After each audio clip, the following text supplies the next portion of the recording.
So ito na yung sitwasyon ng Carriedo, no? No waiting. Nening B, nakaupo na lang dun sa may motorsiklo. So nandito naman tayo mga commander sa may Carriedo, papuntang simbahan.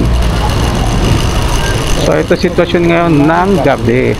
Dati hindi ka makadaan dito dahil sa sobrang dami ng vendor. Time check, mag-aalas 9. Linis, no? So ito yung simbahan.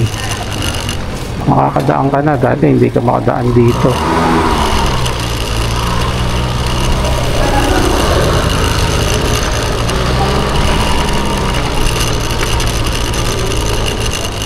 Balik ulit tayo. Ito na sitwasyon ngayon. Ngayong paupo na si Mayor Isko. Actually, gabi na tayo pumunta para makita natin kung may nakalatag talaga. Kasi pag umaga, syempre understood yan, wala. So makikita natin sa gabi. So ngayon, pag gabi rin pala, halos talagang wala ring latag.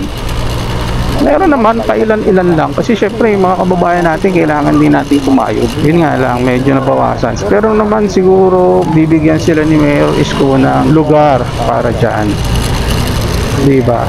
Kasi Nening B, doon na lang siya nagpwesto. Ikutin naman natin ngayon ng recto. Hotel. Uy, ma'am.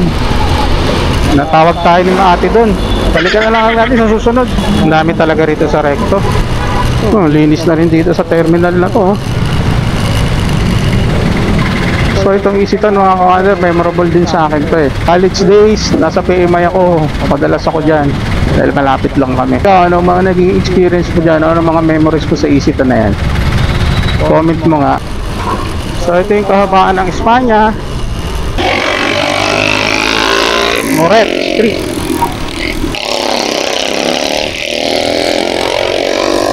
Grabe itong tricycle na to. Kita nyo? Walang mga plate number yan. Walang ilaw-ilaw sa likod. Lakasan lang talaga ng loob. Yun upig lang kanan. Sige, lupit mo boy.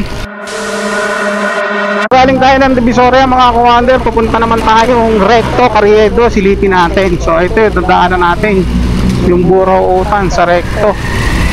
Medyo wala na rin nakalatag ngayong oras ng gabi. Dati marami yan paggabi. Ngayon konti na lang din. So yun yung kahabaan ng Avenida. Kanan tayo rito, ikutan lang natin ang recto. Silipin natin ang sitwasyon dun. Carriedo. So silipin lang natin. Para dito tayo ngayon sa may kahabaan ng Avenida. Grabe, ang linis na rin.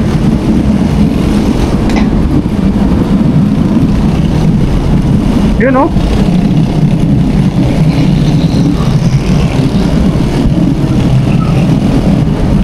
linis din niya pag gabi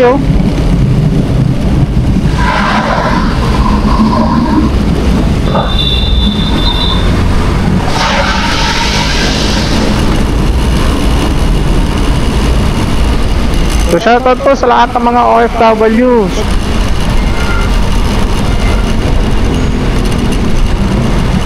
Dito lang tayo umikot sa may Ronquillo. Kaya papunta tayong Ongpin. Pilihan naman ng ginto, alahas. So ito yung Santa Cruz Church. Ito naman yung Ongpin. Bilihan ng mga alahas. So ito yung eskolta. Ayan.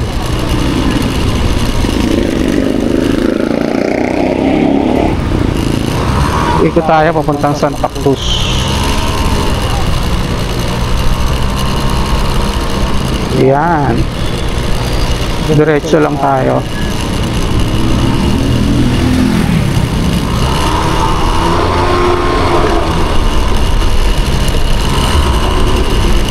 Ikot tayo dito. So ito yung Carriedo mga commander.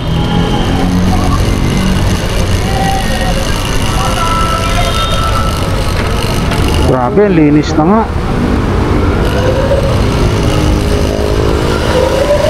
Dati pag gabi punong-puno ito. Yun Ngayon wala ka nang makikita mga vendor, oh. Mga nakaparadang jeep meron, pero vendor wala. No waiting. Yan, so ito na yung sitwasyon ng Carriedo, no? Neneng B nakaupo na lang dun sa may motorsiklo. So nandito naman tayo mga commander sa may Carriedo papuntang simbahan. So ito sitwasyon ngayon ng gabi.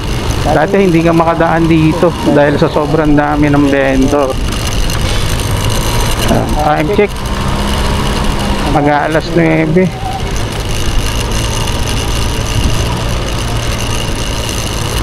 Tanggal na ang mga vendor.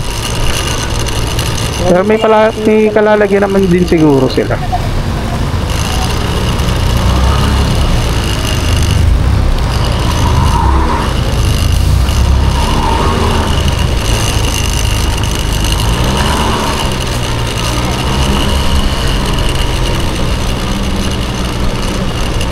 Linis, no?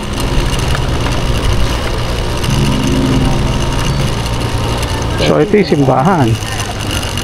Makakadaan ka na, dati hindi ka makadaan dito.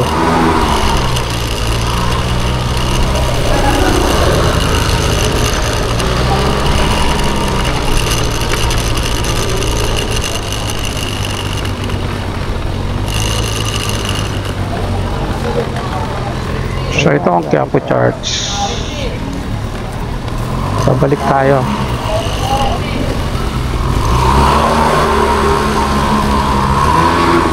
Balik ulit tayo. So ayan mga commander, makikita nyo na yung Carriedo. Ito na sitwasyon ngayon. Ngayong paupo na si Mayor Isko. Actually gabi na tayo pumunta para makita natin kung may nakalatag talaga. Kasi pag umaga, syempre understood yan, wala. So makikita natin sa gabi. So ngayon pag gabi rin pala, halos talagang wala ring latag. Meron naman pa ilan-ilan lang kasi syempre yung mga kababayan natin kailangan din natin kumayod or maghanap buhay.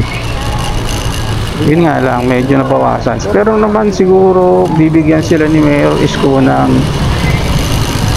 lugar para dyan, diba? Ayan, pwesto ni Neneng B. Kanina si Neneng B nakaupo dyan sa motor, eh.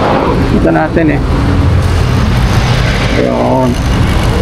So balik ulit tayo na yun si Neneng B, oh. Doon na lang siya nagpwesto.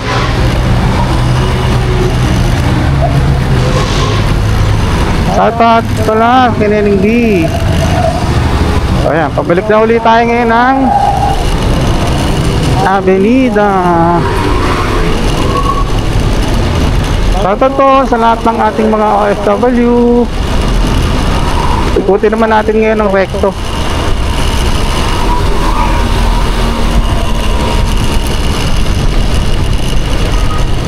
Sarap talaga umigo, pero ito kasama mo. Dala natin tuti. 2-stroke na scooter DU3. Mas nag-i-enjoy ako pag ito ang pag nag-iikot ako, eh. Ito kahabaan ngayon ng rekto. Carriedo.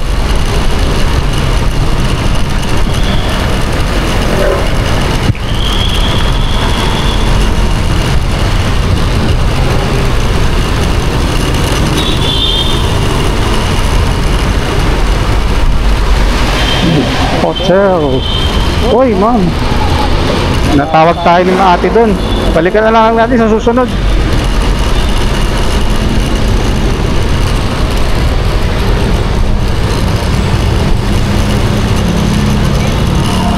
Ang dami talaga rito sa rekto. So kanan tayo dito. Stop lang tayo.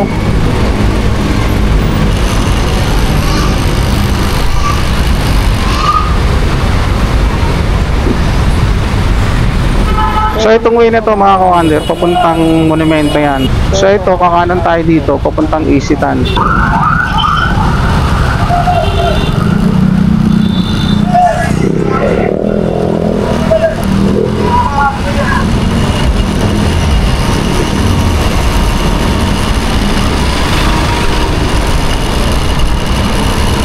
So ito kanto ng Isitan, papuntang Isitan to.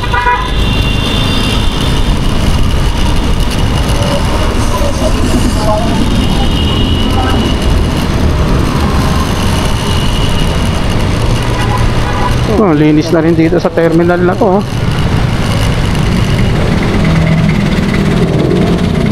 Libangilista, papuntang Raon. So itong Isitan mga kawander, memorable din sa akin to eh. College days, nasa PMI ako, madalas ako dyan dahil malapit lang kami. Ikaw, ano mga naging experience mo dyan? Ano mga memories mo sa Isitan na yan? Comment mo nga. So sa part nitong Isitan, medyo madilim.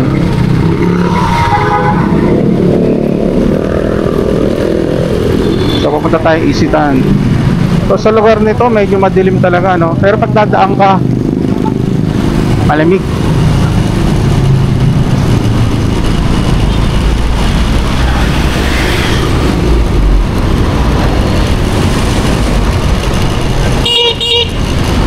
Pasara na Isitan ngayon. So yun, medyo nabawasan din yung mga vendor dito. Dati puno yan eh, ngayon konti na lang mga food vendor.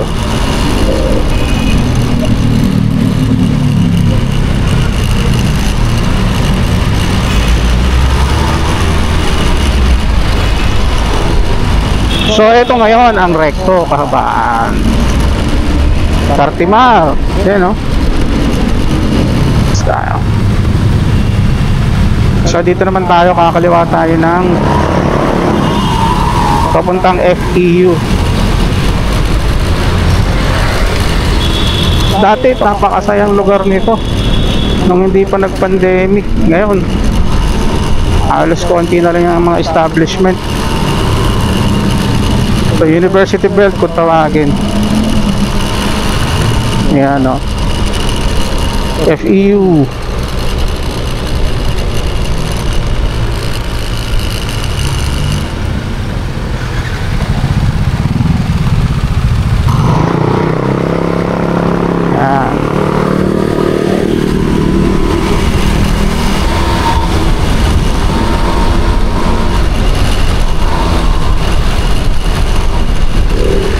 Okay, diretso tayo Espanya.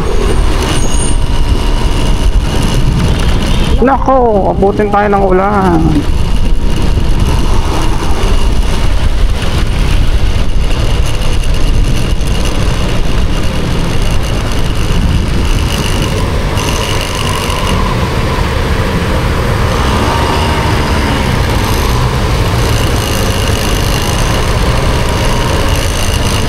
Espanya tayo.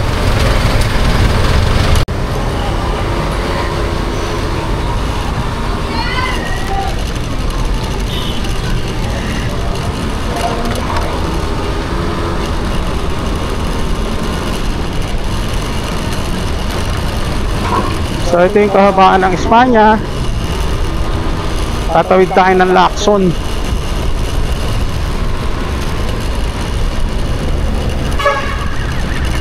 Valentina Street.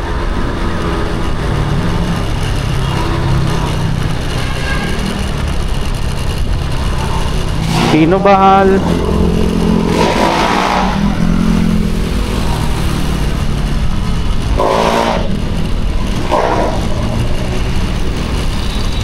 Laka na lang ang pagbababa nito. UST. UST. Gedli lang tayo. Moret Street.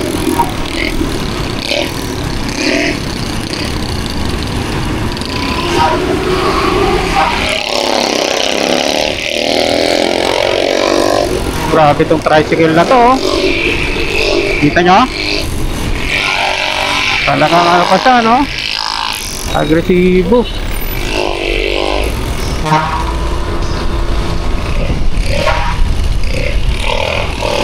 Walang mga plate number yan. Walang ilaw-ilaw sa likod. Lakasan lang talaga ng loob.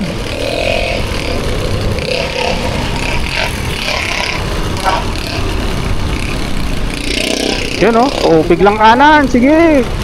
Lupit mo, boy. Ayan, nakatawid tayo ng Lacson.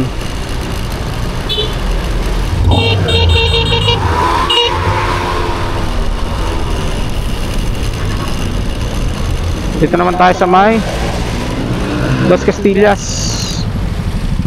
So ito na yung Magsaysay High School, may alma mater. So far hindi pa rin siya tapos. Isa sa mga proyekto ng ating butihing mayor. Pagka-renovate niyan, papataasan yung building na yan.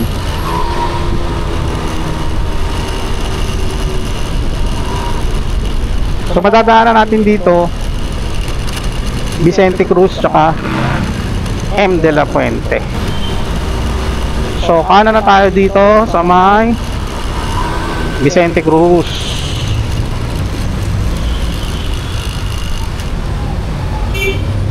Yan.